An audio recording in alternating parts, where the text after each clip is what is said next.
Range का formula था हमारा u square sine 2 theta upon g. हम लोग कर रहे थे प्रोजेक्टाइल मोशन, प्रोजेक्टाइल मोशन, ठीक है ना, ये चल रहा था टॉपिक हम लोग का, ठीक है। और ये हमारा रेंज का फॉर्मूला हम लोगों ने डराइव किया था। क्या बताया कि जो बॉल को हम लोग फेंकते हैं ऐसे, तो यहाँ से फेंकेंगे तो कहीं ना कहीं जाके गिरेगा, लेकिन अगर कितने एंगल से फेंका जाए कि सबसे ज़्यादा दूर जाएगा, उससे ज़्यादा दूर जा नहीं सकता, ठीक है। कितने एंगल से प्रोजेक्ट किया जाए कि रेंज जो है ना मैक्सिमम हो। मतलब क्या है कि जैसे देखो हम लोग फेंकेंगे तो अगर मैं ऐसे एंगल से फेंकूँ तो यहाँ गिर गया, और अगर हम लोग ऐसे फेंकेंगे ऊपर की तरफ तो ये यहीं पे आके गिर जाएगा। अगर हम लोग थोड़ा सा और एंगल से फेंकें तो यहाँ गिर जाएगा, ये यहाँ पे गिर जाएगा। एक ऐसा एंगल होगा जिससे हम लोग फेंकेंगे ना तो वो मैक्सिमम, इससे ज़्यादा दूर से, ये सबसे ज़्यादा दूर हो जाएगा रेंज।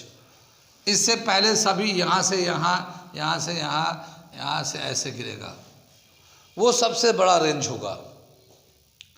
मतलब एक ऐसा एंगल थीटा जिससे फेंका जाए तो सबसे ज़्यादा दूरी पे गिरे, बाकी उसके अलावा किसी भी एंगल से फेंकेंगे तो उससे करीबी गिरेगा, दूर नहीं जाएगा। तो मैक्सिमम रेंज का हम लोग फॉर्मूला बना रहे हैं हम लोग, for maximum range, for maximum range. ये जो है ये एंगल है, देखो यू स्क्वायर तो ठीक है, साइन 2 थीटा ये एंगल पे डिपेंड कर रहा है। प्रोजेक्शन जो है कितना दूर जाएगा वो एंगल पे डिपेंड करता है। तो sine 2 theta should be equal to 1, क्योंकि साइन में जो मैक्सिमम वैल्यू होता है वो 1 होता है। अगर ये 1 लेंगे तब जाके मैक्सिमम रेंज आएगा, ठीक है ना। Sine 2 theta is equal to 1, और साइन के टर्म में 1 कितने एंगल का वैल्यू होता है, साइन के टर्म में कितने एंगल का वैल्यू 1 होता है, साइन 90 डिग्री। और ये दोनों साइन साइन है तो 2 theta is equal to 90 degree, theta is equal to 45 degree. क्या समझ में आया कि अगर मैक्सिमम रेंज करना चाहते हैं या सबसे ज़्यादा दूरी पे जाके गिरे तो कितने एंगल से प्रोजेक्ट किया जाए, 45 एंगल से। तो इसे कहते हैं angle of projection for maximum range. Maximum range के लिए अगर हम लोग किसी बॉडी को फेंकना चाहते हैं तो कितने एंगल से फेंकेंगे, 45 डिग्री के। तो यहाँ पे हम लोग एक पॉइंट को हाईलाइट करते हैं, ये एक इम्पॉर्टेंट पॉइंट है। ये क्या है, ये the range is maximum, the range is maximum when a body is projected at an angle of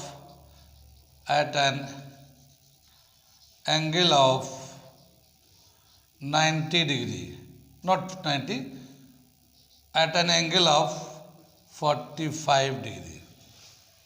अगर 45 के एंगल से फेंकेंगे तो ये जो रेंज होगा मैक्सिमम होगा, ठीक है ना, 45 डिग्री।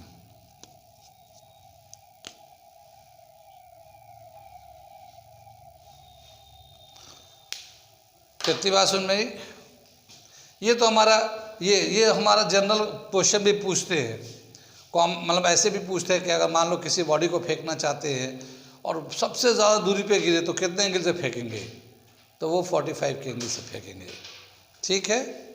आगे दे रखा है अगर हम लोग इसका वैल्यू साइन 2 थीटा को जब 1 लेंगे मैक्सिमम रेंज के लिए तो क्या रिलेशन होगा मैक्सिमम रेंज के लिए, रिलेशन फॉर मैक्सिमम रेंज,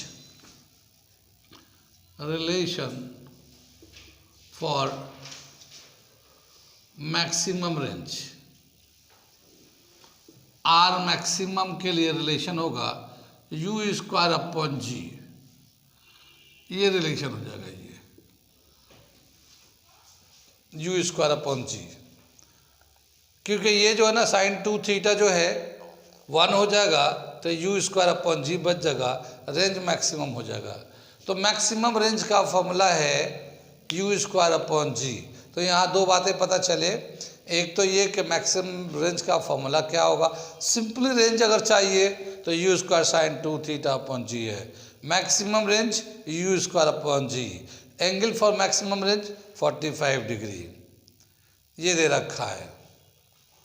आगे चले हम लोग, आगे क्या बताया कि जब भी कभी बॉडी को प्रोजेक्ट करते हैं किसी एंगल से तो सर्टेन डिस्टेंस पे जाके गिर जाता है। तो क्या कोई दूसरा एंगल है कि अगर उस एंगल से फेंके तो फिर वहीं जाके गिरेगा जहां पहले गिरा था, कोई दूसरा एंगल जिससे फेंका जाए और बॉडी वहीं फिर जाके गिरे? ठीक है, तो एक रिलेशन हम लोग सर्च करने जा रहा है, the alternate angle, the next angle by which when the body is project the range will be the same, range will be the same. तो हम लोग उसे करने जा रहे हैं इसको, ठीक है, इसे मिटाते हैं। Angle eight which the range is same, range is same,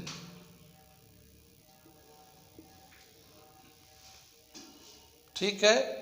क्या देखा गया है कि जब भी कभी किसी बॉडी को कॉम्प्लीमेंट्री एंगल से प्रोजेक्ट करते हैं, कॉम्प्लीमेंट्री एंगल से, तो उसका रेंज सेम रहता है, ठीक है। When a body is projected with complementary angle, for complementary angle the range is same, range is same। Complementary angle जानते हैं किसको कहते हैं, किसको कहते हैं? हाँ, sum of two angle is 90 degree, ठीक है ना। If the angle of projection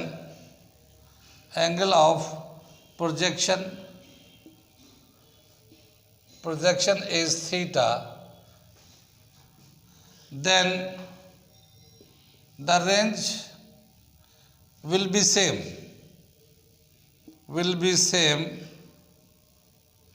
if the body is thrown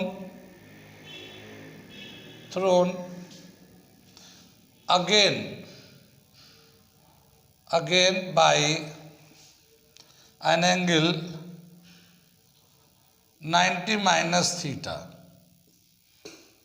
ये आ गया इसका, यानी क्या बता कि अगर रेंज जो है थीटा एंगल से फेंकने के बाद एक रेंज होता है, वो जो रेंज है वही रेंज फिर होगा अगर 90 माइनस थीटा से उसको प्रोजेक्ट करेंगे तो, क्योंकि इन दोनों एंगल को प्लस करें तो क्या हो जाएगा, ये 90 डिग्री। देखो, एक थीटा है प्लस 90 माइनस थीटा, टोटल 90 आ जाएगा, थीटा थीटा कैंसिल हो जाएगा। अगर हम लोग ऐसे करके दिखाते हैं, theta plus 90 minus theta, theta plus, इसको ब्रैकेट खोलते हैं, 90 माइनस थीटा, तो थीटा कैंसिल, ये 90 हो गया। तो इन दोनों एंगल का सम 90 डिग्री आता है, ठीक है ना। तो क्या जनरल एक आइडिया मिला कि if the angle of projection is complementary to each other then the range will be same, ठीक है। जैसे हम लोगों ने थीटा पे प्रोजेक्ट किया था, when the angle of projection was theta, when the angle of projection was theta the range was, range का फॉर्मूला हो गया u square sine 2 theta upon g, है ना। जब एंगल थीटा से अगर प्रोजेक्ट करते हैं हम लोग तो उसका जो रेंज होता है u square sine 2 theta upon g हो जाता है। फिर हम लोग दूसरा एंगल से अगर प्रोजेक्ट करेंगे, इसे मिटा दे भैया,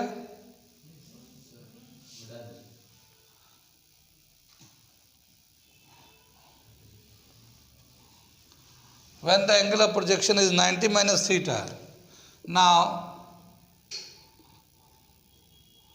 when the angle of projection is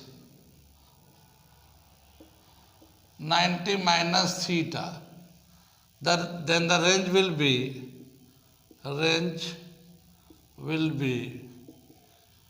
range कैसे निकालेंगे, R is equal to u square sine 2 theta यानी कि 290 माइनस थीटा अपॉन जी।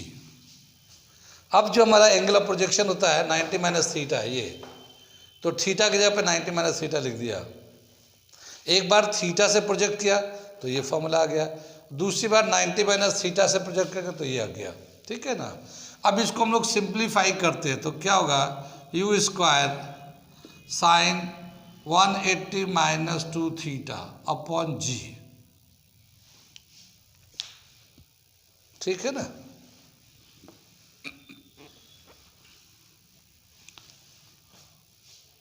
कितनी बात सुनी। अब एक आइडेंटिटी दे रखा ट्रिग्नोमेट्री में, sine 180 minus theta is equal to sine theta, ये दे रखा है आइडेंटिटी, ये है। यहाँ पे साइन 180 माइनस 2 थीटा है, तो इसे फिर क्या लिखेंगे, u square sine 2 theta upon g लिखेंगे, क्योंकि थीटा में 2 थीटा है तो ये हम लोग का ये आ जाएगा। और ये आ गया रेंज, ये फिर वही आ गया जो वहाँ पे था, तो दोनों ही रेंज सेम है।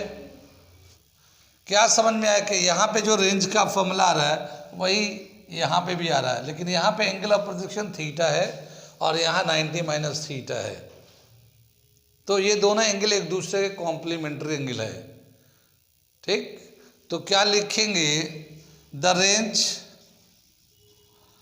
Is same when the angle of projection, when the angle of projection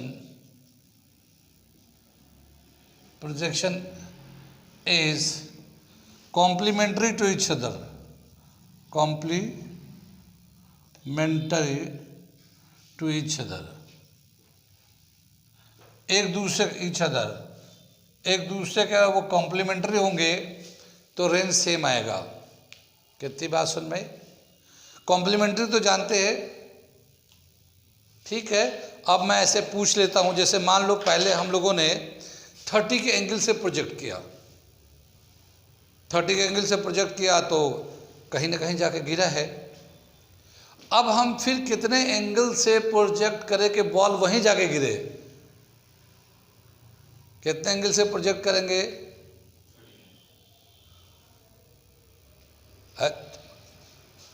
60 degree.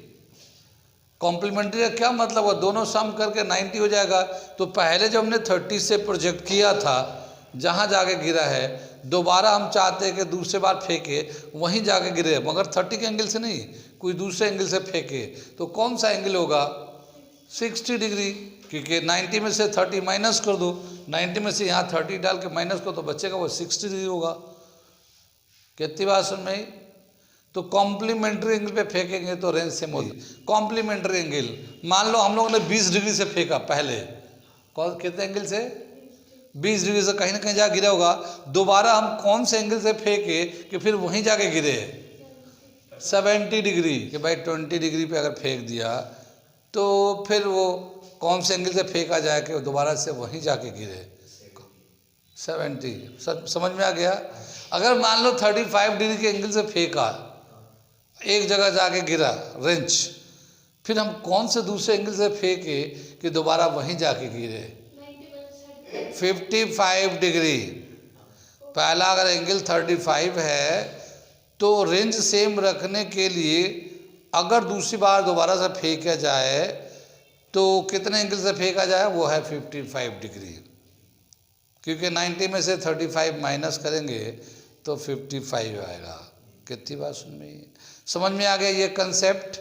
तो यहाँ पे दो कंसेप्ट बहुत इंपॉर्टेंट है, चलते फिरते लोग पूछ लेते हैं कि कितना इन्हें आता है मोशन इन प्लेन। वो ये कि मैक्सिमम रेंज कब होगा, कितने एंगल से फेंकेंगे, और अगर रेंज बराबर करना चाहते हैं तो कौन से एंगल से फेंके। मान लो एक एंगल ये है तो दूसरा एंगल क्या होना चाहिए कि रेंज बराबर है। समझ में आ गया।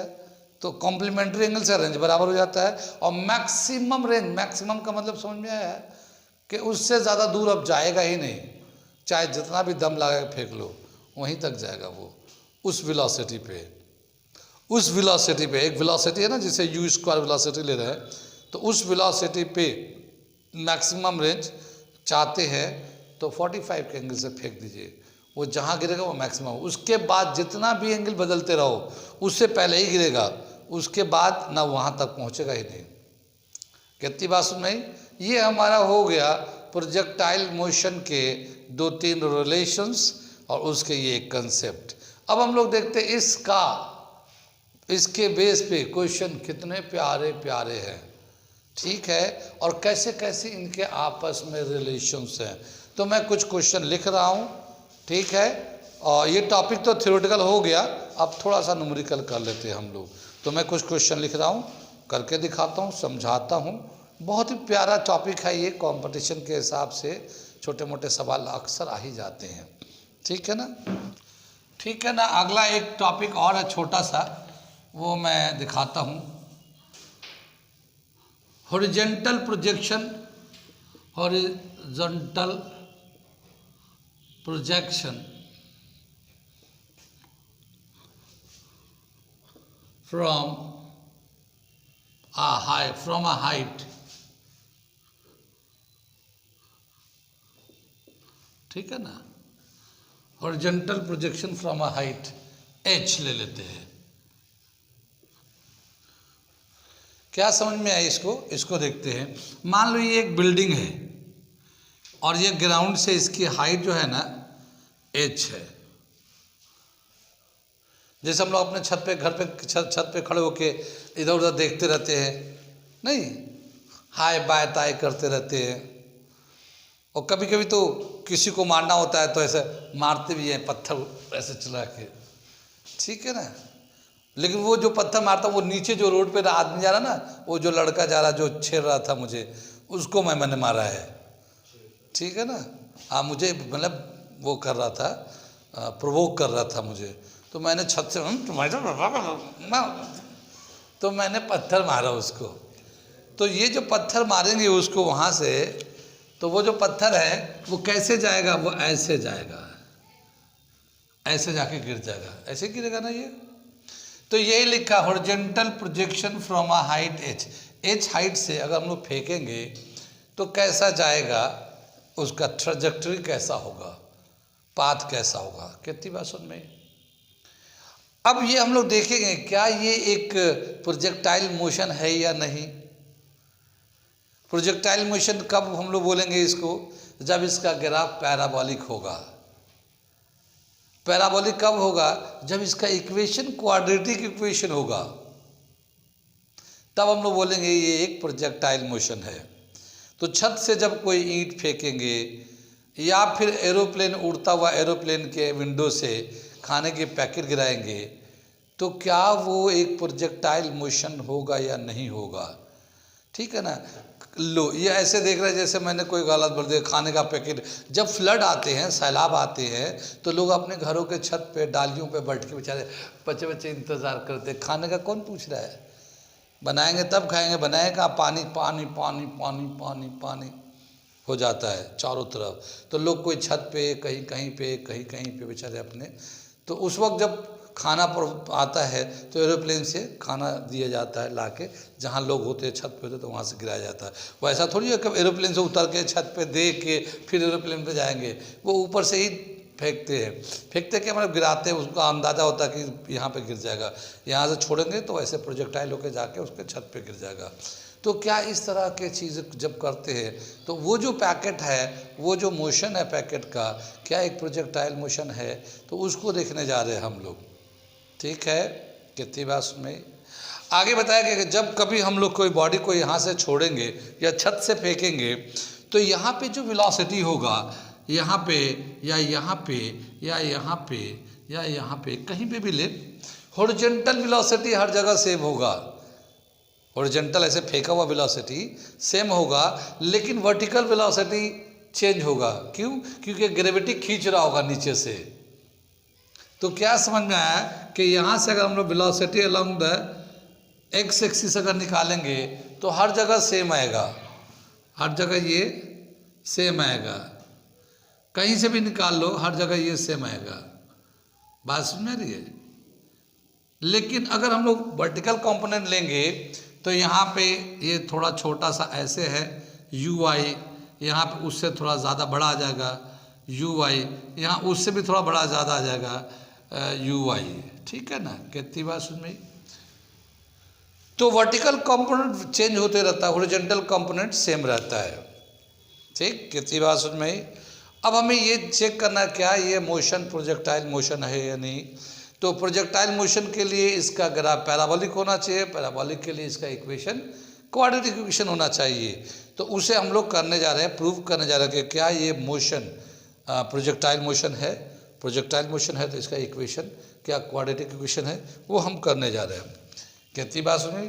पीछे भी हम लोगों ने किया है प्रूव, लेकिन अब ये हाफ में दिखा रहे हैं यहाँ से हाइट से।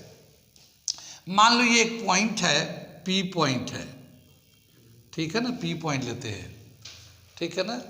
तो let the moving body is at P, हमने पी फिगर में दिखा रखा है। हॉरिजॉन्टल वेलोसिटी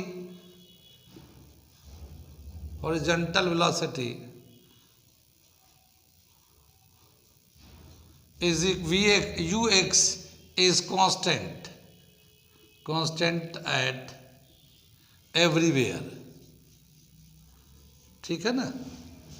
तो हॉरिजॉन्टल डिस्टेंस ट्रैवल, जैसे यहाँ से फेंकेंगे तो ये बॉडी यहाँ पे था, यहाँ से फेंक रहे थे ना हम लोग, तो ये बॉडी यहाँ पे था।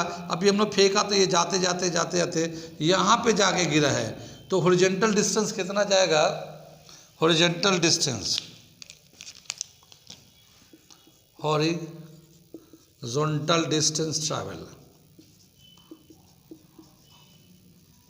Travelled is equal to ux into t. ux into t ले लिया, जितना देर इसको यहाँ से यहाँ तक आने में लगा वो टाइम पीरियड हो गया, और velocity along the x axis में ये आ गया। ये x ले लेंगे क्योंकि x एक्सिस को दिखा रहा है, तो ये डिस्टेंस को x से दिखा देते हैं, और ux इंटू टी आ गया ये। अगर हम लोग टाइम पीरियड निकालना चाहते हैं तो x अपॉन ux हो जाएगा, velocity along the x axis. ठीक है, ये हमारा एक टाइम पीरियड का रिलेशन आ जाएगा, इक्वेशन नंबर 1 पी पॉइंट पे। इसी वक्त अगर हम लोग वर्टिकल कंपोनेंट लेते हैं तो ये जिस तरह से हॉरिजॉन्टल वेलोसिटी था ऐसे ही वर्टिकल वेलोसिटी लेंगे हम लोग। तो vertical velocity is equal to vertical velocity u y, initial velocity along the y axis zero हो जाएगा। यहाँ पे जब आपने बॉडी को थ्रो किया था यहाँ पे, ठीक है, तो ये वेलोसिटी इधर तो था, मगर इधर वाला इस वाले डायरेक्शन में वेलोसिटी जीरो था। जैसे मान लो हम छत पे खड़े होके ऐसे फेंक रहे हैं तो वेलोसिटी इसको तो हॉरिजॉन्टल लग रहा है। हाँ, दीवार में आप मत देखो, दीवार में छेद हो गया, इतना जोर से मार सा, लेकिन नीचे जो है ना वेलोसिटी जीरो था, वर्टिकल कंपोनेंट जीरो था। वो तो उधर जाते जाते फिर वर्टिकल बनते बनते बना है, ये वाला कंपोनेंट फिर आगे रीअपेयर हुआ है तब बना है। मगर यहाँ पे हाईएस्ट पॉइंट पे हम लोगों ने दिखाया था कि जब भी कभी प्रोजेक्टाइल मोशन करते हैं तो हाईएस्ट पॉइंट पे वर्टिकल कंपोनेंट जीरो होता है। ये ऐसे पीछे वाला ड्राइव में किया तो था, तो यहाँ पे जब वर्टिकल कंपोनेंट होगा वो ज़ीरो होगा। तो वही दे रखा है u y, initial velocity along the y axis is 0। अब ये चलते चलते यहाँ पहुँच गया तो यहाँ तो कुछ ना कुछ वेलोसिटी होगा अलॉन्ग द वाई एक्सिस, तो इसे बोलेंगे final velocity along the y axis. Final velocity along the y-axis, along the y-axis is equal to vy, ये है, इसकी वैल्यू है, ठीक है ना।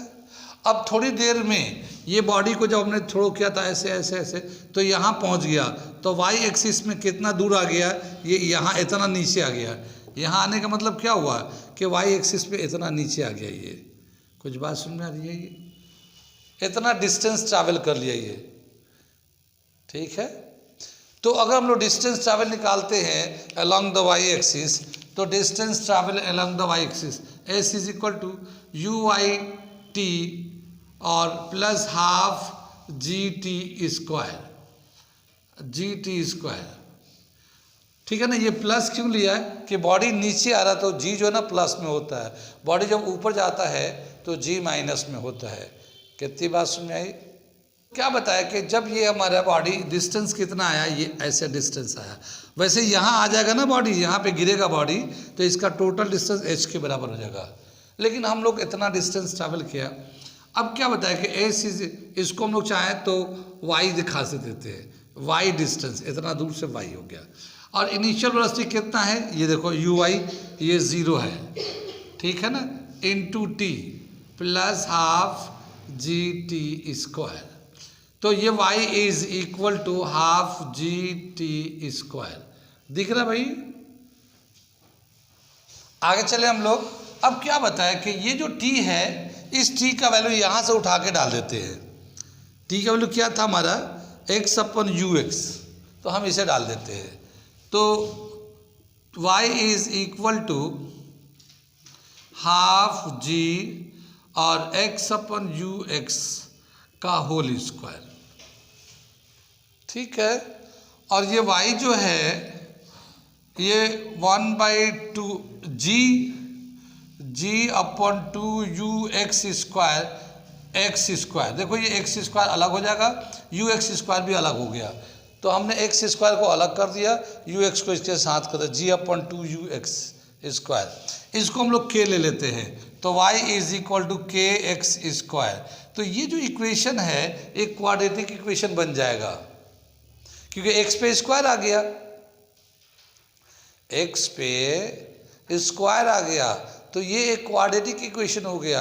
और जब क्वाड्रेटिक इक्वेशन होगा तो ये जो मोशन है एक प्रोजेक्टाइल मोशन होगा, पैराबोलिक पाथ होगा, ठीक है। जो बताना चाहते कि ये जो पाथ है, ट्रेजेक्टरी जो है, ये पैराबोला है या नहीं, तो पैराबोला के लिए एक इक्वेशन होना चाहिए जो क्वाड्रेटिक इक्वेशन होना चाहिए। तो ये जो क्वाड्रेटिक इक्वेशन है, तो यहाँ पे लिख देता हूँ since y is equal to k x square is a quadratic, then the motion is a projectile motion, ठीक है ना। ये जो मोशन है एक प्रोजेक्टाइल मोशन है कि किसी हाइट से हम किसी बॉडी को थ्रो करते हैं। तो कहाँ कहाँ समझ में आया, कहाँ कहाँ नहीं आया। आ रहा है तो बहुत बढ़िया, नहीं आ रहा तो उससे भी ज़्यादा बढ़िया, ठीक है ना। नोट कर लीजिए ताकि घर पे आप जाके पढ़ेंगे, नहीं आ रहा होगा तो घर पे जाके रिवीजन करेंगे, नोट करिए इसे। तो ये हो गया हमारा एक इक्वेशन को प्रूव किया। अगला जो टॉपिक दे रखा टाइम ऑफ फ्लाइट, यहाँ पे याद रहे ये जो टी है हम लोगों ने कैपिटल टी लिया है। कैपिटल टी का मतलब ये है कि यहाँ से यहाँ तक जाने में कितना, वैसे हम लोग पी तो यहीं लिया था, स्मॉल टी भी ले कर सकते थे, ठीक है ना, लेकिन हम लोग कैपिटल टी से किया, नो प्रॉब्लम, ठीक है। आगे चलते हम लोग, इसके लेते हैं टाइम ऑफ फ्लाइट।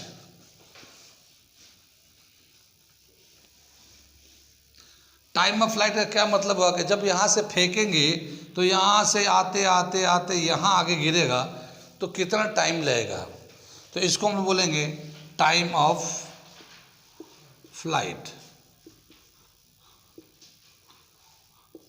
ठीक है ना।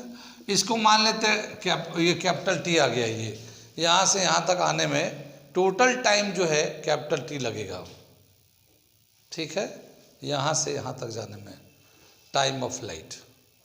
ठीक, तो इसको टाइम ऑफ फ्लाइट निकालने के लिए हम लोग क्या करेंगे, इसको ये जो है जब यहाँ से ऐसे आके यहाँ पे गिरेगा तो नेट डिस्प्लेसमेंट कितना होगा, इतना होगा नेट डिस्प्लेसमेंट। यहाँ पहले बॉडी था, इनिशियल बॉडी था, ये फाइनल बॉडी है क्योंकि इसके सामने ही ये बॉडी है यहाँ पे, ठीक है। तो ये हम लोग ले लेते हैं हाईएस्ट पॉइंट पे O पॉइंट है, ये P है और ये Q पॉइंट लेते हैं, ठीक है ना। when the body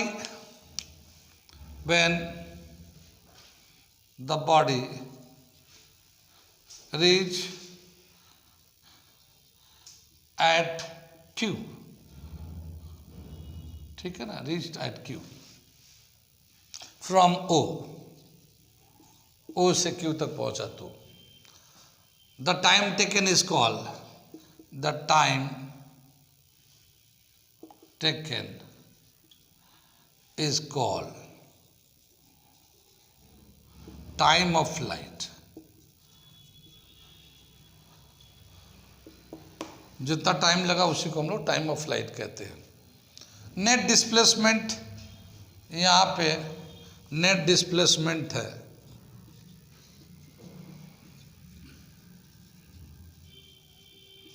is equal to OM है, इज इक्वल टू H है, ठीक है। तो H is equal to UI capital T plus half G capital T square. ये हम लोग नेट डिस्प्लेसमेंट का ले रहे हैं। Initial velocity along the y axis, total time यहाँ से यहाँ तक जाने में T लगा है और हाफ GT स्क्वायर। कितनी बात सुन में, ये जो initial velocity along the y axis है वो 0 है और ये 0 था, हमने T से मल्टीप्लाई हाफ G और ये जो T है T का स्क्वायर रख लेंगे। हमारे पास T का एक फॉर्मूला था, T का फॉर्मूला, चलो T रहने दो ऐसे, अभी हम लोग रहने देते हैं, T स्क्वायर रहते थे H। कितनी बात सुन में, तो ये तो 0 हो जाएगा, ये H is equal to half GT square, ये कैपिटल T है और T का जो टाइम ऑफ फ्लाइट का जो वैल्यू होगा, ये कैपिटल T का वैल्यू जो होगा, ये 2 को यहाँ भेजेंगे तो 2H हो जाएगा और ये G को इसके नीचे भेज देंगे तो ये T स्क्वायर के बराबर हो जाएगा, ठीक है ना। और स्क्वायर अगर हटा लेते हैं तो क्या हो जाएगा, T is equal to √2H upon G। ये हमारा टाइम ऑफ फ्लाइट का फॉर्मूला हो जाता है, ठीक है। ये एक फॉर्मूला हो गया टाइम ऑफ फ्लाइट का। आगे चले हम लोग, अगर हम लोग रेंज निकालना चाहे, जैसे यहाँ से फेंका तो ये यहाँ जा गिरा है, तो यहाँ से यहाँ तक कितना डिस्टेंस हुआ, इससे हम लोग कहेंगे रेंज, ठीक है ना। तो रेंज अगर निकालना चाहते हैं तो रेंज का फॉर्मूला होगा हमारा velocity along the x axis into time of flight. इसका एक्स एक्सिस में वेलोसिटी ux होता है, ये तो कांस्टेंट रहता है, और यहाँ से फेंका यहाँ से यहाँ तक जाने में टाइम कितना लगा, इससे मल्टीप्लाई कर देंगे तो यहाँ से यहाँ तक का जो डिस्टेंस होगा वो रेंज हो जाएगा। ux तो ux ही रहेगा, जितना हम लोग वेलोसिटी से फेंकेंगे वो तो उतना ही रह जाएगा, लेकिन t के जगह पे ये वैल्यू डाल देते हैं, ये वैल्यू t की जगह पे 2H अपॉन G, ठीक है ना। तो रेंज का फॉर्मूला हो जाएगा ux √2H अपॉन G, ये रेंज का फॉर्मूला हो जाता है हमारा। तो ये दूसरा फॉर्मूला हो गया, वो टाइम ऑफ फ्लाइट का हो गया और ये रेंज का हो गया। अगर हम लोग इसका यहाँ फाइनल वेलोसिटी निकालना चाहते हैं, इसका P पे फाइनल वेलोसिटी, जैसे यहाँ से फेंका और यहाँ से जाते जाते यहाँ पे कितना वेलोसिटी है या यहाँ पे कितना नेट वेलोसिटी, क्योंकि ये तो 2 वेलोसिटी होता ना इसे, तो 2 वेलोसिटी है, एक ux है एक uy है। तो इसका जो रिजल्टेंट वेलोसिटी होगा वो यहाँ पे होगा, रिजल्टेंट वेलोसिटी v है ना। हर जगह ये रिजल्टेंट वेलोसिटी इस डायरेक्शन में होगा, टेंजेंशियल होगा, टेंजेंशियल वेलोसिटी होगा। तो ये जो रिजल्टेंट वेलोसिटी होगा वो कितना होगा वो निकालने जा रहे हैं हम लोग। ठीक है, कितनी बात सुन में, मिटा दे इसे मिटाते हैं। रिजल्टेंट वेलोसिटी एट पी निकालते हैं। ये दो फॉर्मूले लिख लीजिएगा आप लोग।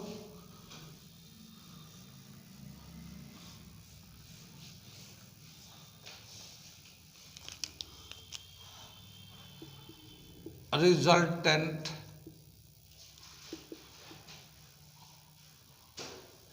वेलोसिटी एट पी, ठीक है ना।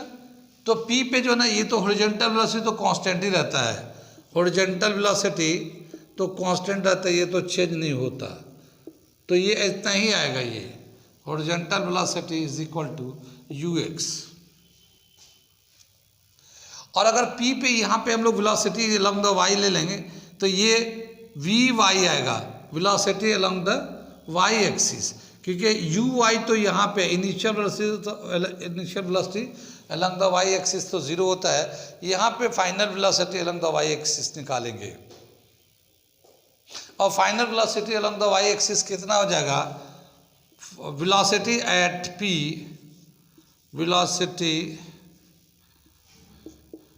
velocity at P along y axis is equal to Vy ले लेंगे फाइनल वेलोसिटी। फाइनल वेलोसिटी हम लोग निकालते हैं initial velocity plus G T, small T ले लेते हैं हम लोग यहाँ पे। मगर final velocity initial velocity along the y axis जो है, initial velocity along the y axis जो है ये ज़ीरो है, ये g है और ये t है। तो फाइनल वेलोसिटी हमारा y एक्सिस के अलोंग आएगा gt, ठीक है ना। यहाँ पे हम लोग जो रिजल्टेंट वेलोसिटी निकालते हैं, हमें याद है v is equal to u x square plus v y square, या v x square v y square whole root, ऐसे आता है हमारा। याद है हम लोग दो वेक्टर को जो प्लस करते थे तो एक फॉर्मूला था P square plus Q square plus 2pq cos theta. तो cos थीटा यहाँ पे जो है ना, ये दोनों एक इसके और इसके बीच का जो एंगल है 90 है, ये इसके और इसके बीच का एंगल कितना है 90, और cos 90 का वैल्यू था 0। तो सिर्फ ये बच जाएगा velocity along the x axis का स्क्वायर, velocity along the y axis का स्क्वायर। लेकिन एक्स एक्सिस पे वेलोसिटी तो चेंज होता नहीं है, एक्स एक्सिस में वेलोसिटी तो चेंज होता नहीं, तो फाइनल वेलोसिटी इनिशियल के बराबर ही रहेगा, फाइनल वेलोसिटी इनिशियल के बराबर होगा। और यहाँ वाई एक्सिस में फाइनल वेलोसिटी जो है ना ये वाला है, जी के बराबर है।